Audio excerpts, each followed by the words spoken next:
আজকে যে ব্লগটা আমি শেয়ার করছি সেই দিনটা ছিল বিশ্ব পরিবেশ দিবস।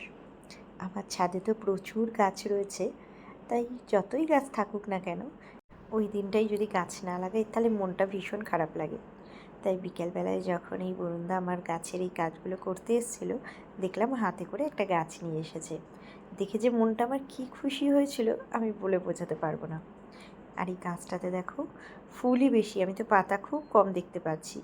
আর এই গাছটার নাম হলো বুদ্ধজুই।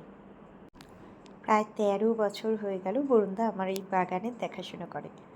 আর এত সুন্দরভাবে নিজে হাতে গাছগুলোকে তৈরি করে, আমার তো দেখেই মন ভরে যায়। এটা আমার কাঠগোলাপের গাছ।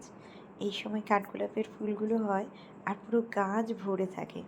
আর এত সুন্দর স্মেল না এই গাছের পাশে দাঁড়ালে, খুব ভালো লাগে। আর এগুলো হলো বোতাম ফুল গাছ। আর এই সন্ধেবেলায় এই বোতাম ফুলের কালারগুলো যেন আরও মিষ্টি লাগছে। তাহলে আজ আসি, অন্য আরেক দিন আবার তোমাদের সঙ্গে গল্প করতে আসবো। টাটা।